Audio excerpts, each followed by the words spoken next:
Bonjour, laissez-moi vous parler de la diva aux pieds nus. Cesarea Evora est une chanteuse capverdienne née le 27 août 1941 à Mandelo, au Cap-Vert. Elle est née sous l'occupation portugaise. Elle popularise auprès du grand public mondial la morna, c'est un genre musical du Cap-Vert, ainsi que sa variante aussi un petit peu plus rapide, un peu plus vif, la coladera. Sa carrière d'enregistrement et de scène s'étend sur 54 ans. Il faut savoir que ça va de 1957 à 2011. Au cours de sa carrière, elle chante majoritairement dans sa langue maternelle, le créole capverdien, aussi en espagnol, il y a du français et du portugais. Elle se produit dans les plus grandes salles du monde, dont l'Olympia en France à Paris. Il faut savoir qu'elle naît en 1941 dans la paroisse civile de Mandelo, à Saint-Vicente, au Cap-Vert. Elle est la fille de Justino da Cruz Evora et de Dona Joana.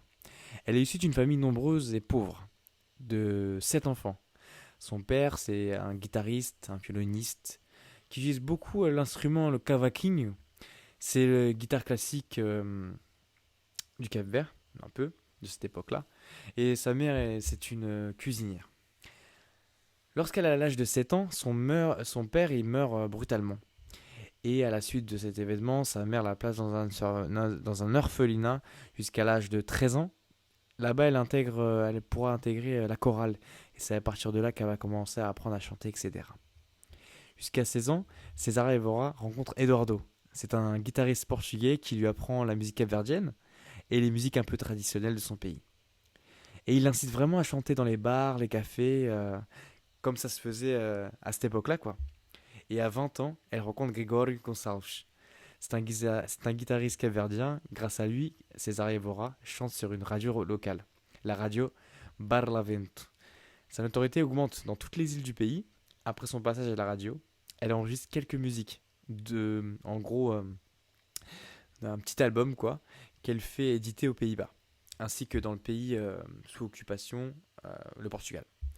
À la suite de l'indépendance du Cap-Vert, au 5 juillet 1975, le pays est dirigé par le Parti africain pour un peu sous un système de dictature, quoi. C'est celui-ci qui va instaurer un système politique monopartiste, sous forme de dictature, voilà, il n'y en a qu'une seule, ce qui va entraîner beaucoup de fermetures de bars et de cafés, et les revenus de Cesare Evora vont beaucoup baisser, et elle mettra un terme à sa carrière, parce qu'elle ne peut plus se produire.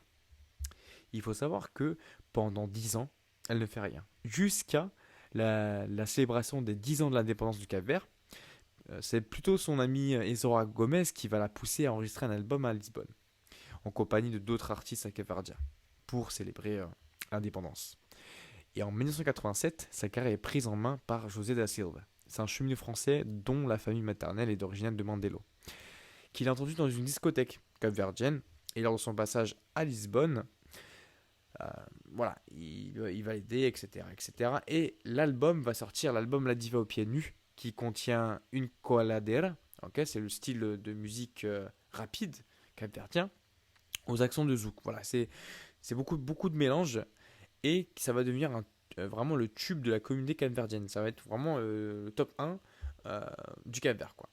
Et son deuxième album, Destino de Bellita, c'est un échec. Bar Azul totalement acoustique, ok. On sort un peu de la coladera, un peu à, à tendance à accent de zouk, et à Angoulême, puis à New Morning de Paris. C'est là que sa carrière va, entre guillemets, se propulser.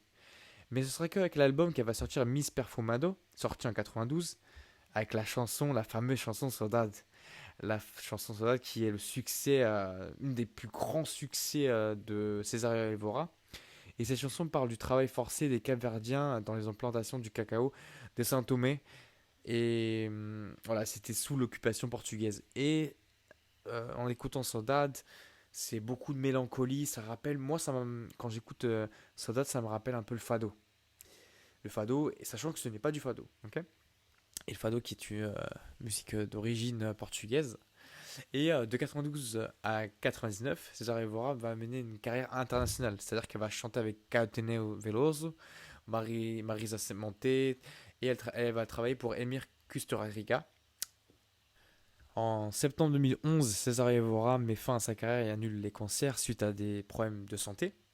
Et elle va subir beaucoup de chirurgie, dont une opération à cœur ouvert.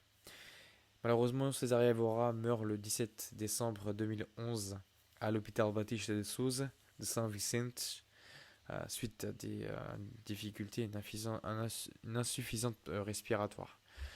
Pour conclure, César Évora, pour moi, c'est vraiment une chanteuse magnifique avec une énorme voix, une très belle voix, une voix forte et à la fois douce que je vous conseille d'écouter. Elle a fait quoi? Elle a fait Saudade, elle a fait Petit Pays, elle a fait Angola. Vraiment, c'est une de mes chanteuses préférées et je vous incite vraiment à écouter ses albums, ses chansons, surtout Saudade. Je répète, Saudade, c'est rempli de mélancolie, de souvenirs, de bons souvenirs, de mauvais souvenirs. Vraiment, voilà. C'est la fin de la vidéo. J'espère que la vidéo vous a plu. N'hésitez pas à liker, vous abonner et à la prochaine. Merci.